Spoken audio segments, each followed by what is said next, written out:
Welcome back. In this video we'll be discussing the viral genetics, and we'll talk about recombination, reassortment, complementation, and phenotypic mixing.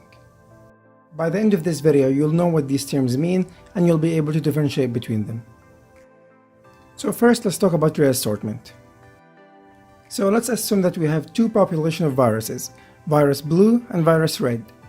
And assuming that virus blue can only infect blue cells and virus red can only infect red cells. But one day these two viruses somehow manage to infect the same cell, so we have one cell with both the blue and red viruses genomes inside it. And this cell will make new progeny viruses that are both blue and red at the same time, so they can infect both blue and red cells at the same time. So even though the parent virus can only infect either blue or red, the progeny can infect blue and red at the same time. So you can think of it as mixing two normal viruses to make one supervirus. And this is what we call antigenic shift. So reassortment has an S inside it, and shift starts with S. And it's very important to know that there are only 4 groups of viruses that can have the reassortment feature, and we can memorize them using the mnemonic BOR.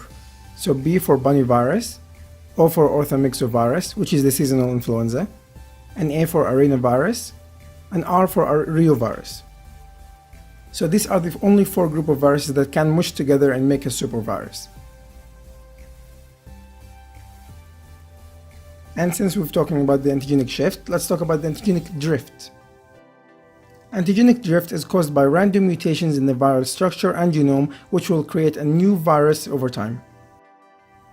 Compared to antigenic shift, where the virus has a drastic sudden change in structure and genome. This arrow in antigenic shift points to the period where the two viruses have infected the same cell.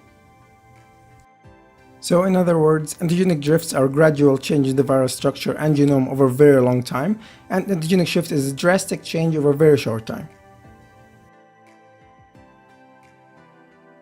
Okay, so now let's talk about phenotypic mixing.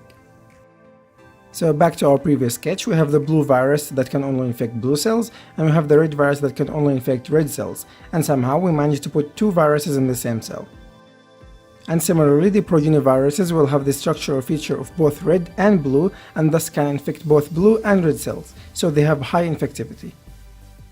But keep in mind that these progeny viruses, even though they have a different structure or a superstructure that can infect both red and blue, they have the genome of either only red or only blue.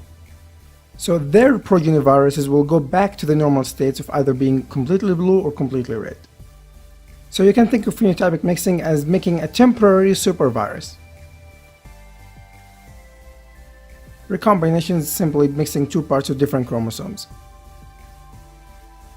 So you'll have to know that recombination has to do with chromosomes. And finally, complementation is one virus existence depends completely on the existence of another virus, like hepatitis B virus and hepatitis D virus. Hepatitis D virus can never exist if hepatitis B is not there. Alright guys, that's everything I've got. Hopefully I made this easier for you, and see you guys later.